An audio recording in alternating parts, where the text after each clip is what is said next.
Mkanjubovuwe ANC Tony Yengeni libekamelele mengameli wakuleli waphambili Jacob Zuma ebandleni le-ANC leliconsati igwegwe ukhala ngokuthi akukabi naqiniso futhi akahambi ngendlela lefanele ukuxoshwa kwaZuma kuleli hlangano.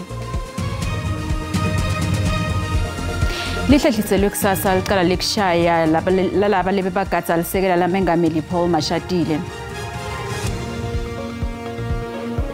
Badlali bakuleli badlala ngekushiyashiyana picks emidlalweni liyahlukahlukene.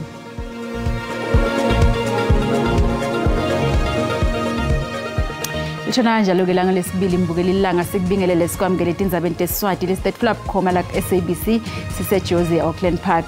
Khumbula ke imbukeli ukuthi leti indzaba tiyatfolakala ku YouTube, Facebook, X na ku SABC Plus. Mkanjubovuwe ANC Tony Yengeni lebekamelele mengameli waphambilini wakuleli Jacob Zuma ebandleni le-ANC leliconsati igwegwe ukhala ngokuthi akukabi naqiniso futhi akukahambi ngendlela lefanele ukuxoshwa kwaZuma kuleli hlangano. Yengeni uthi iNDC bese seyitikhipha nje ecaleni ngekuhlalisa lesiwombe ngakho ke uthi unetizathu letiphatheka kude ukuthi Zuma afake sicelo sekuguculwa nobe sekubuketwa kwesinqumo sekuxoshwa kwakhe. Disciplinary committee finds that the charged member is found guilty of contravening Rule 25.17.7 of the ANC Constitution, read with subsection 2 for prejudicing the integrity or repute of the organization by acting in collaboration with a registered political party to which the Umkhonto weSizwe party, which is not in alliance with the ANC. Siwombe seqonziswa kwegwegwe lesichazwa ngumengameli waphambili we-ANC Jacob Zuma njengaleso sangahambi ngendlela lefanele. His view is that this hearing was convened for optics, but the decision has been taken long ago that he must be expelled. Utsima bhayana jikelele we-ANC fikile mbola udama kumesabise malangeni lambalwa ngaphambi kwekubanjwa kwalesiwombe. Such member, we've got the right in terms of that constitution to be represented by a member of the ANC in good standing. That's what I was. That's what I was doing. But it doesn't seem to him that that was a good move on my part. So he went on this rampage to undermine me. But between me and you, Mbalwa doesn't intimidate me. Netingoni letimbalwa lekungeyanywa kuto ekuphikiseni lesijubo. Uchaza lesombe njengaleso lesangachutshwa ngendlela efanele waveta letimbalwa kwesekela lokho. There are instances, many instances where what they say in their statement and in their interviews is simply not true. Uthi akukaphelelana ngaZuma kanzi uthi ke lo mengameli waphambili uthimisele kuyisebenta ngendlela lenzaba. Emaphoyisa kwaZulu-Natal aqaphengelisele lebukhali ukuthi kungasuka imbhikisho letawuphatamisa ngemva kwekuxoshwa kwaZuma ku-ANC. Likomiti le-ANC lelibukene neconzisa igwegwe lithole Zuma anelicala lekufuna dasifundisa lelicembu elicembu lemkhonto weSizwe. I-ANC ithi isinqumo saZuma sekuba ingcenye ye-MK nokuba ngumholi wayo kucekele phasi isifundisa lenhlangano lelelo inkululeko ngendlela yokuthi uphambene nenhloso yetinqubomgomo nalapho ihlose kufinyelela khona lenhlangano. Mengameli wakuleli wangaphambilini Jacob Zuma wesekwa kakhulu esifundeni sakhe kwaZulu-Natal. Kepha kusungula kwakhe licembu le-MK kumfake elubishini ne-ANC lokwephethe ngekuxoshwa kwakhe kuleli cembu. I-ANC kulesifundza ithi yimvo bekumele ngakadze yendeka. Licembu Umkhonto weSizwe lithi asibamangadi nje lesinqumo se-ANC. Takhamuti tivakalise imibono lehlukene ngaloludzaba.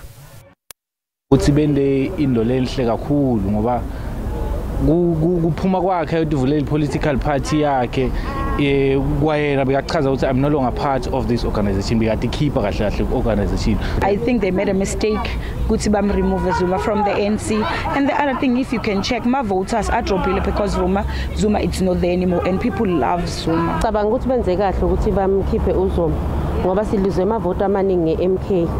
eNorthwest bathi abahambisana nje nalesinqumo.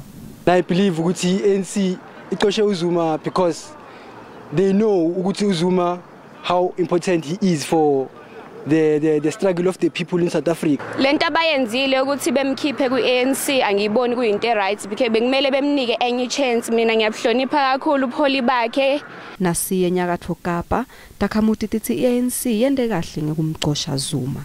Umbutho ozithandayo nozixabisileyo obungenakho ukwenza lento umbutho weANC oyenzileyo. Into ke le ekufala ba iANC yayenza kudala. ANC thathe decision right kokuba umsholozi ehle because asithandi into enziwa ngumuntu omdala umsholozi. Into azenza umdala uthanda iattention kakhulu uthatha umsholozi funeka amehlo soloke kuye enemdala lamfo besifuna nje ahlala aphumule nezinye ingwevu elithulu. Zuma unikwe emaviki lamathathu ekuphikisa lesinqumo enkantolo.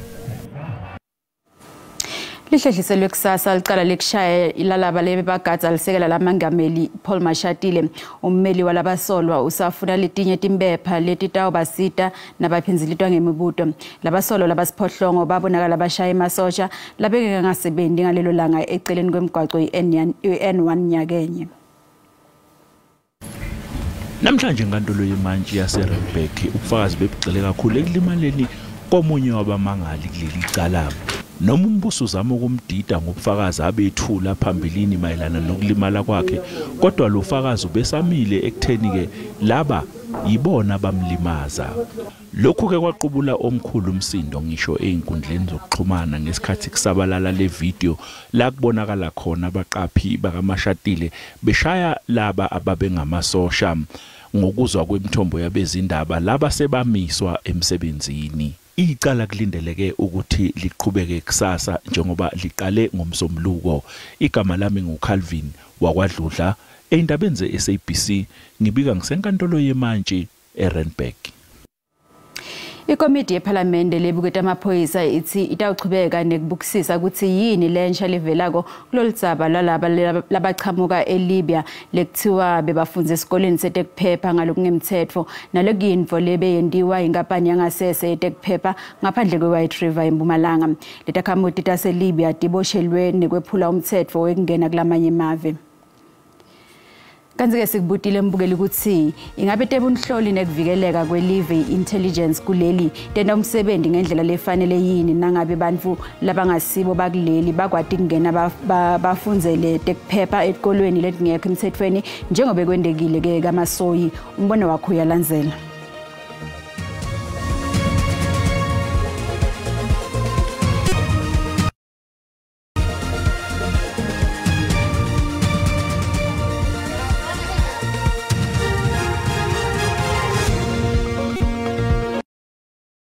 Kuleyo ndzawo leyo kuletinye ke nasibuye tito tase Pilgrims Rest eMpumalanga timise konke kulendzawo kulandzela kwenjiwa kweligolide ngalokungekho emthethweni.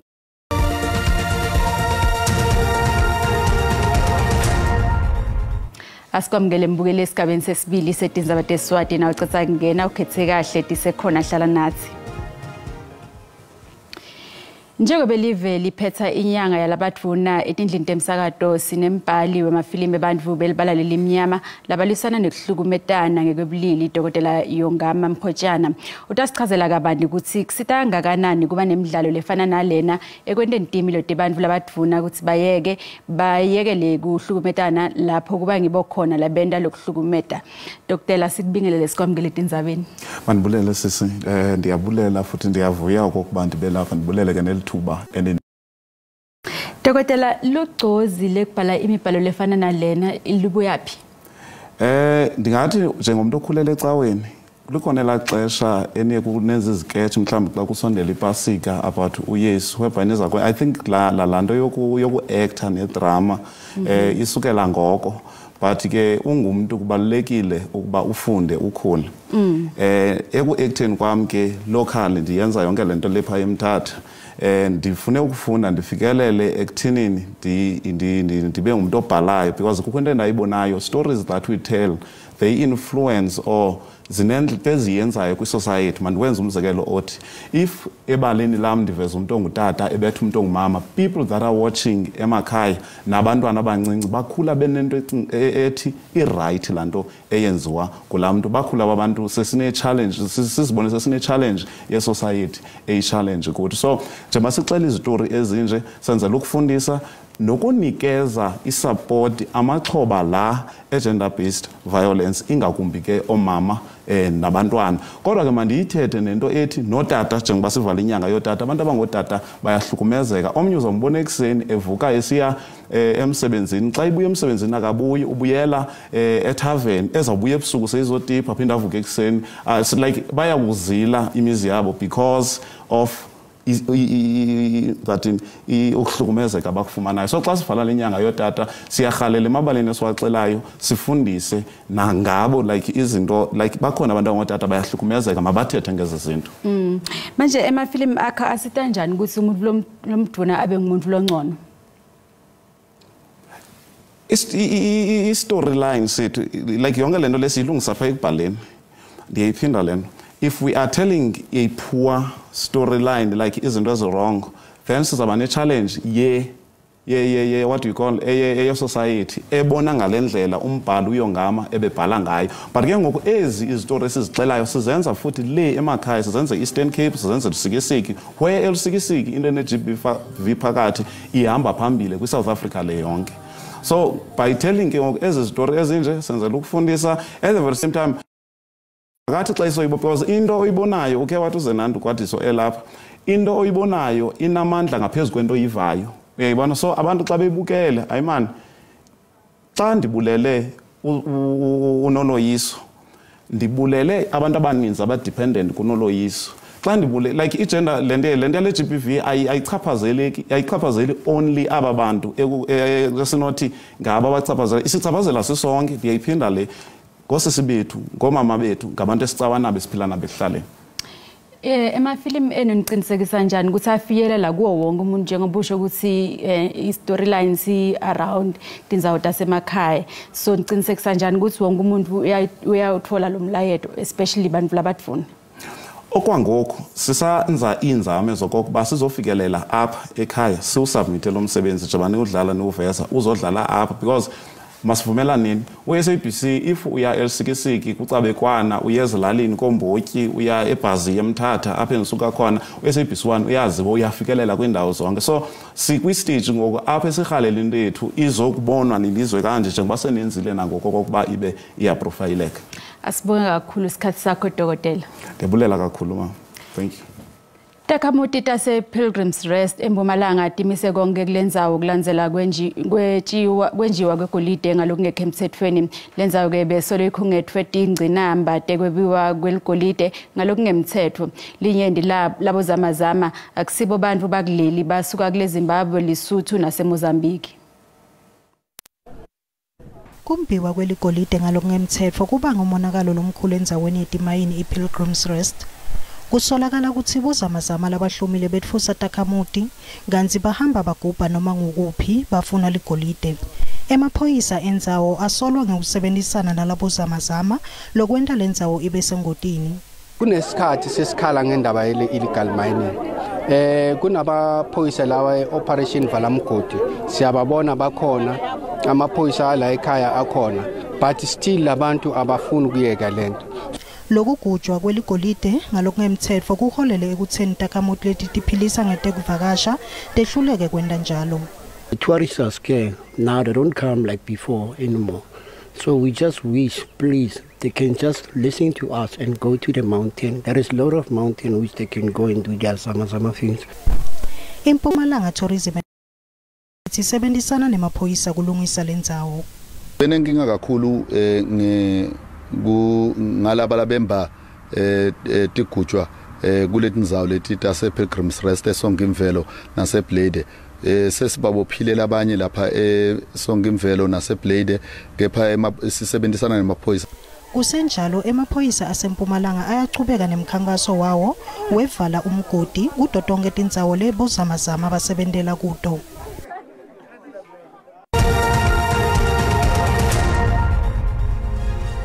Nasibwathi Megete imali esithola ukuthi irandi lenyukile nalicathaniswa netimali takulamanye amave.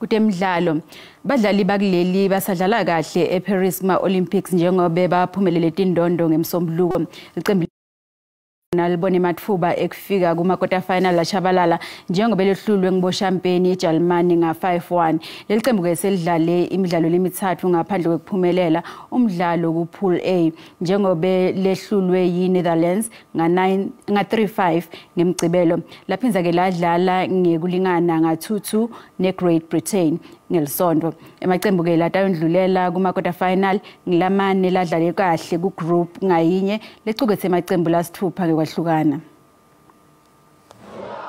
Iningizimu Afrika bekufute iphumelele kumdlalo kodwa inyuse emathuba ekufika kuma quarter final kanti lelicembu alimange laqala kahle kulomdlalo njengoba iJalimani ivale igoli umdlalo usaqala umdlalo wekhefini iJalimani namba 2 ngalamathathu ecanzini kanti kuleli likhona ukuthola lokubika kepha kwale kona kwenda njengoba iJalimani iphinze yangetela lamabili wabese umdlalo phela nga 5-1 iningizimu Afrika itawudlala neLespain ngalesithathu ngemva kokudlala umdlalo wokugcina ku pool A neLeFrance ngalesihlanu. Beautiful clean take off.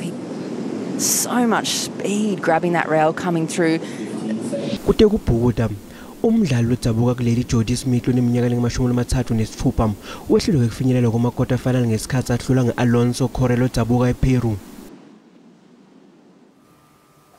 Nasibusiso Mahlalela kulugwala FM sibuse akwemukela mlingane kusasa kulinzele ukuthi nangulomusha weMpumalanga Mandla Ndlovu ethule inkulumo yebunjalo besifunza ingabe ngitiphi lethambe embili kuleti phuma embiteni lotiphethe nelithimba.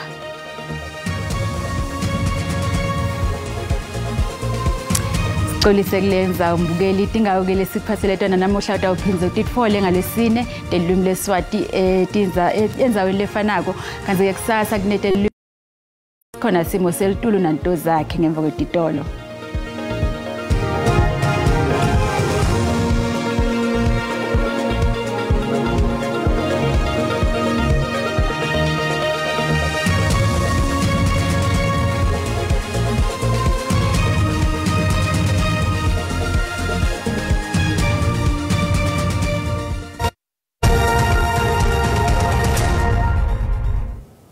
Ngedela shona ngenda nzabatalo kanjalo ngedela shona ngenaso simo selitulu sibo kakhulu ke kuDora Mabuza kanti ke masibuka sithombe sethu kusihlala namuhla mawukhuphuka ke ifunze nitselugwini live yembungana live ngola lomuhla likhombisa ke kumbuya ngemafu kanti ke mawubuya ikakhulu kade elishona ngale live uyabona ukuthi likhombisa ke kuvula kanjalo ke la nasekhasi nelive ngola lomuhla kanti ke elangeni lakusasa ikhombisa kuba nemathuba emvuli kakhulu kade sifunzeni lesenkabe nelive mawubuka ke la sifunza eGauteng sifunza ke la eFree State nangalencenyeni sifunza ke la iNorthwest njengoba lapha kuye ke la 30% kanti ke nasempumalanga ngelive akhona lawo mathuba emvula lapha kuye ke la 30% na7 lelingoma makhelwane bethu Kingdom of Eswatini ngola lomuhle kuletho nizawuletho kwabantu bacaphela kanti ke sixwayiso lesivela kuba South African Weather Service likhombisa ke kuthukuthela lwandle mabuke kakhulu kade etfunzeni leli kusifunza ikakhulu kade la eEastern Cape lokufunza letselugwini nelive bantu ke bacapheli kakhulu kade labo labaya ke elwandle ngola lomuhle kanti ke uma sikubukela ke la emazenga eshisa kusingabe ke emenjani elangeni lakusasa masibuka ke la sifunza ke eGauteng mabuka ke ngalebo Pretoria likhombisa ke kuphola kulento nzawuletho njengoba lapha ku 23 Broncos Brits nangale ke la eCarltonville njengoba lihleli lapha kuye ke la 22 kanti ke sifunza iLimpopo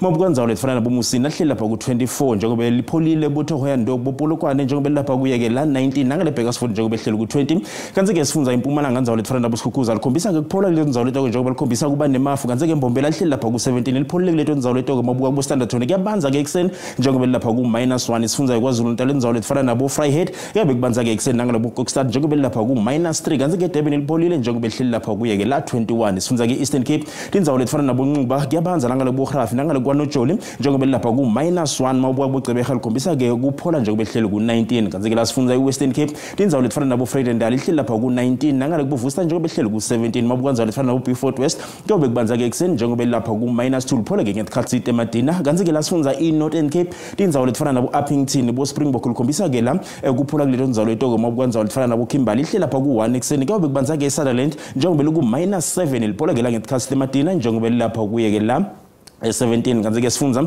iFree State sikhombisa kuba nemvula nasi sifundza mawubuka ke la ngale kuBothaville ke bebanza ke ekseni boBloemfontein lapha ku -3 mabuka nzawo lefana nabo Fixback lihlele ku -5 ileto nzawo leto ke nakubo Frankfurt njengoba lapha ku -3 kuyobe kubanza ke la ekseni kanti ke kuphole ke la ngetikhatsi tematina kanti ke la sifundza iNorthern Cape nebeke iNorthwest mabuka ke la nzawo lefana ke la nabo Ottosdal likhombisa kuba lapha kuye ke la 24 kusho ukuthi kuyobe kubanza ke la ekseni wehle njalo ufika kuBotawong ngale bo Vryburg njengoba lapha kuye ke la -1 ngesikhathi Madina lobe lapha ku25 njengoba usibona kanasi sifundza sikhombisa ke uba nemvula nje elangeni lakusasa kanti ke mawubuka boTosca hleli lapha kuye ke la 1 lokusho ukuthi kuyobe kubanza ke leto nzawo leto ke bohle njalo ufika kuBloemhof lapha kuye ke la -2 lokusho ukuthi leto nzawo leto ke nakhona kuyabanza ke kuseni lichathasela ngematinyo kanti ke lilobe kuhleli lapha ku23 ngesikhathi ke la Madina ngalo lomuhle angisho ngithi kungakube ngophathele kona kulobusuku banamuhla busuku abube ngilobuhle